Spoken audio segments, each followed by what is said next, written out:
Going on, guys? Welcome in to another edition of Nebraska Huskers Live. Let's go ahead and dive into John Butler and the defensive backs. And you kind of mentioned this to me earlier, so I'll let you kind of go ahead and take it away with kind of your question here. So, yeah, he's talking about his statement was like, we're going to play as physical as the referees will allow us. And what the pros and the cons to doing that are. And you see, I mean, the NFL, I think, is very physical with the secondary to an extent. My initial con is we're going to see a lot of handsy penalties. And you're going to see them very early potentially, or if they're not called, then you're going to see them just amp up that aggressiveness. But my question is how high is that risk? How high is that reward when you're they're going to be handsy. You know what I mean? They're going to be bumping and running at 5 yards. They're going to be trying to get away with every little thing they can. And that's the NFL way, where I think in college, they're very more apt to not let the players play, ironically.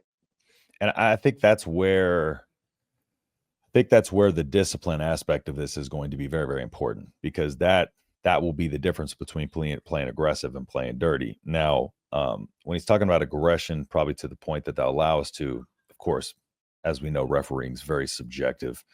But part of the thing is you have to come out and kind of, I guess, get a feel for, or get a feel, not only get a feel for the officials' tone that they're setting, but also come out and set the tone, So come out and set that tone of like, we're going to be playing aggressive, so that way the referee can see that.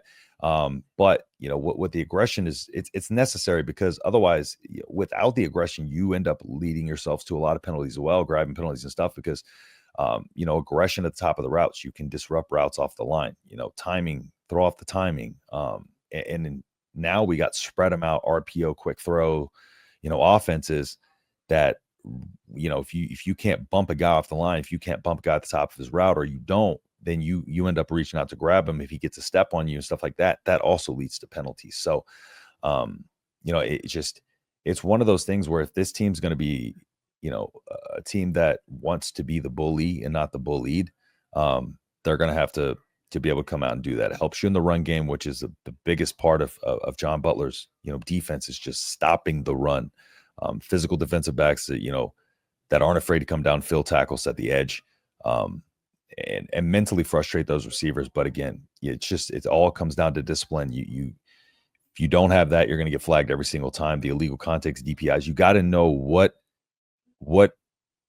you're able to get away with and what you're not. Like in boxing, we call it dirty boxing, right? Because there's a couple things you can do a few times, but once you get that warning, then you got to be a little bit smarter about it, and you got to be. So I think the reason why he feels comfortable doing this is because he trusts where their discipline is at. But also I think he just wants to just come out and make sure he sets that tone initially, that when that defense hits the field, everybody knows it, that they're going to be playing aggressive. So if they're calling ticky-tack fouls, but I guarantee you, if they do call ticky-tack fouls, he's not going to back the aggression off that much.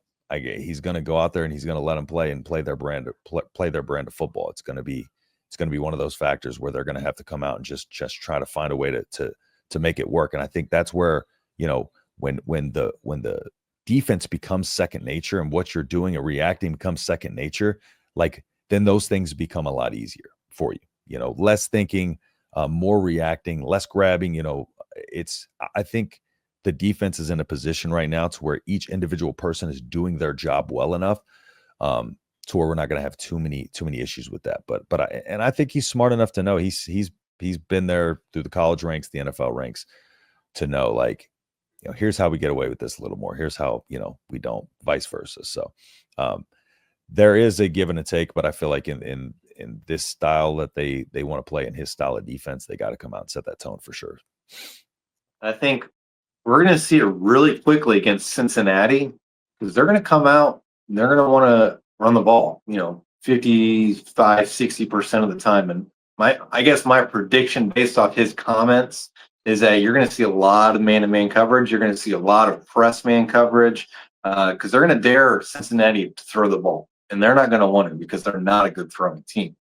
Um, so I'm really curious when you go against a team that can air it out a little bit, maybe like a USC, or I'm trying to think on the schedule here. I think Penn State will probably be able to air it out a little bit. Obviously, they're going to be very physical, but I'm curious how that translates when you play a team that's going to throw it 30 times a game and they're not going to be scared to test you at all. Yeah, yeah. The one big thing about his defense, you know, it's aggression. It's aggression that's not, it's not reckless aggression, right? It's schemed, prepared aggression. So it's not a matter of just going out there and playing fast. It's disguising, communicating, attacking with, attacking them with discipline. Um, but the thing about, I think, when you're talking about the reason why his defense is rooted in stopping the run. I looked at the PFF grades earlier. I think our run a run defense grade in that game was our second highest of the entire season, which is pretty impressive against Boston College. So, but another aspect of this too is Addison Williams that we got to factor in there too, because Addison Williams' style of coaching defensive backs is very downhill aggressive too, and that's where he fits right in with Butler's. They both have a very similar style of how they want their defensive backs to play. But they've also had defensive backfields that have produced insane passing numbers against in terms of efficiency. They've had, Addison Williams' pass defense efficiency at UCF were some of the highest numbers in top 25 in college football each year was there after that team ranked 100 something in that category before he got there. So it's like it's detail, toughness, technique. I think we're going to probably see them pressing a lot more this year, and I think that's part of what's going to just help take some of the risk away in that regard too. Because again, I think being able to press guys at the line and being able to hold guys back at the line is going to keep some of those quick throws from happening. It's going to keep these offenses from getting into the rhythm that they want to.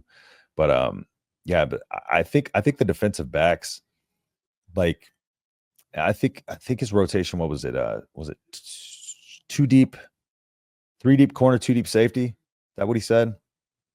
I think it was believe so. I'm not 100% sure though. Yeah, I think it was 2 deep corner or 3 deep corner or something like that. I can't remember. It was one of the two. But like if you go through like if you look at John Butler's like coaching past, which I'm sure a lot of us have, but you look at the Penn State, he was over there for a little bit, then he went over to the NFL, was with the Texans for a little bit, developed AJ Boye over there, was with the Bills, and that's where he kind of learned the chess game, disguised, rotations, sub packages, and that's where his philosophy evolved. I feel like he learned kind of the fundamentals, kind of back when he was in his college days, but also tailored it to that Big Ten physicality and that identity.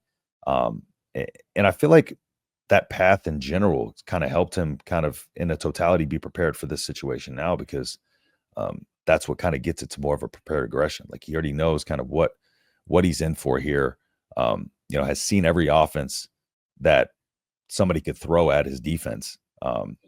They've developed defensive backs, they develop defenses, they develop aggressive style defenses that are risk reward, but win more than they don't, and are disciplined in the same fact. You'll see Addison Williams' teams weren't penalized a lot. So, man, Butler's defense is going to be fun to watch, and it's not going to be more risky than it was last year, because I think they're going to be able to bring a lot of things without bringing extra pressure or bringing extra guys or doing this, that, and the third. It's just going to be giving them different looks that will throw them off enough. And I see people online, Facebook or X, even on YouTube, where they're like, well, what are we running? Are we going to be a 4-3? Are we going to be a 3-4, 3-3-5, 4-2-5? And people are getting so fixated on the number scheme, whether it's 3-4-4-3. I could care less what it is, because like you said, it's going to be multiple. And they threw in a nice little nugget the previous press conference where they said they're going to have packages where there's multiple jack linebackers on the field. So you could easily be in a 4-3 base with one of those being a hand in the dirt jack linebacker, and right next to him or on the other side is a stand-up jack linebacker. You could see that be Dasan McCullough, Willis McGahee, Jordan Ochoa, who is, developing at quite a rapid rate, which is a topic for another day. But um, I think just to go with that aggressiveness, it's not just the secondary. I think it's that whole back seven is going to be incredibly physical, incredibly aggressive with variations of blitzes where they're coming from, where you could see that jack drop back into coverage, and then that safety is actually the one that's coming on the blitz or something like that. We will see y'all in the next video.